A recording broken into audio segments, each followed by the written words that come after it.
Okay, when you guys going to looking at starting your investment, you might want to consider looking at the fees, because each fees would varies between one platform to another.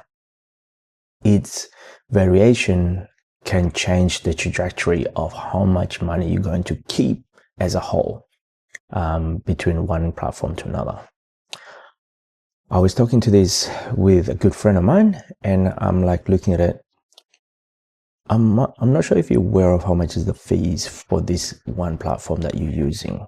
So I did a little bit of digging and I showed them. So this is an example between the two different, I guess, platform from one to another. Now, don't get me wrong. I used to have both of this platform, but due to the fees, I decided to stop on one of them, pull it out and put it to the other one because of the lower amount of fees. Now, don't get me wrong, one platform probably outperformed the other in a daily basis. The fluctuation is a lot more higher, but I'm looking at the fees. So, and that's one of my key factor. When I first started, I have no idea between one platform to another, what are the fees involved. It doesn't really matter because I look at it, the return is a lot more higher compared to what I'm paying. That's all that matters. But if you look at the whole entire trajectory of this, it is going to be amazing. It is going to get bigger and bigger in terms of the fees. So this is comparison between a Spaceship Voyager as well as Vanguard, ticker code of VDHG. So between the two, so I show them this. On Vanguard Spaceship, it's a $3 monthly fees plus 0.15% to 0.50% yearly management fees per portfolio. Now, I'm just looking at that alone. Let's just looking at the percentage. I'm not even looking at the monthly. Versus on Vanguard VDHG is 0.27% management fee, and just the fees. So on a whole perspective of it, if you have the same amount of dollar figure as I am at $500,000 invested, if I were to looking at Vanguard alone at 0.27%, the fees will be about $1,350 per year for the whole entire portfolio at $500,000.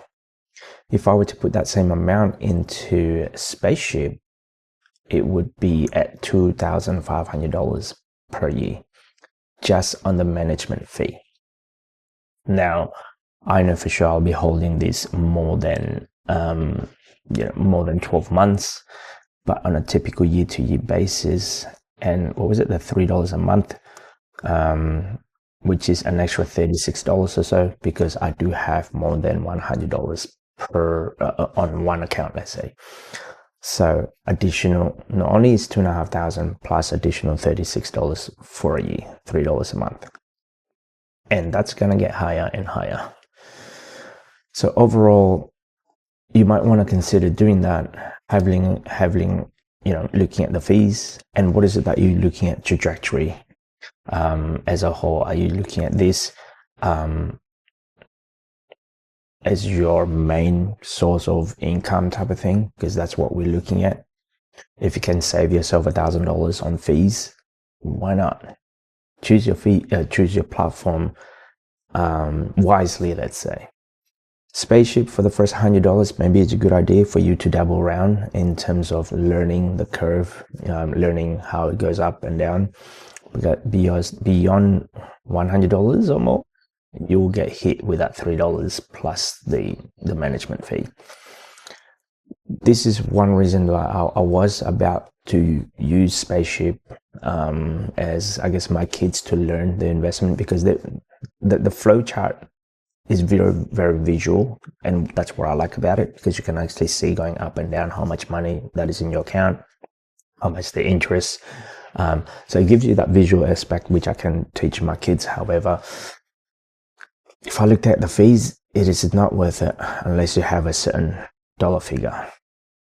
I think we work it out. I think it's like if you have under $10,000 or something like that in Spaceship, it's not worth for you to try to do that, because the fees is gonna be chewing up all your profit. I don't know how much it was, but I did look at it, and that was the reason why we don't use this account, the Spaceship, for any kids investment or any of our portfolio anymore, because the fees is too high. I think it's the same thing with Raise. Due to that, I'm unable to. The platform is great for newbies, for a startup. The learning curve, maybe the first 12 months or so, understanding how it works, understand the visualization, how much the market return, and how much you're actually putting on your own account. Understanding that side of it is great, but as a whole long-term strategy, it's probably not a good idea due to the fees. So yeah. Now, this is based on $500,000. I could have saved $1,000 a year. That $1,000 a year, that could be reinvested into your account and generate more. Now, I've been doing this over 5 years, so that's about $5,000 or so. And that could have gone towards your investment account.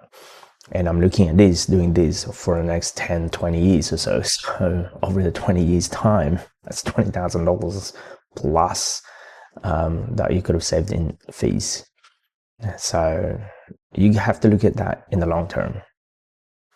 For me, I know in the beginning, I did not know how long am I going to do this for, but now realizing that, hey, this is potentially our retirement fund, this is potentially our this is where we're going to get out of the rat race, let's say. So each dollar count, each fee percentage count. So yeah, hopefully this information help you guys to start, or if you're looking at each platform, some of them that's fees is probably one of the key important things. Number two is actually the holdings. What is it that you're actually holding in that particular ETFs? But I'll go through that on another video. So this is from my personal experience. This is what I did. Yes, I did have Spaceship. Yes, I did have Raise in the beginning of my journey. However, I do not have those anymore. Now I've only got 2. So yeah, anyway, that's just my 2 cents based on fees. If you like this type of content, don't forget to subscribe, comment. See you on the next video.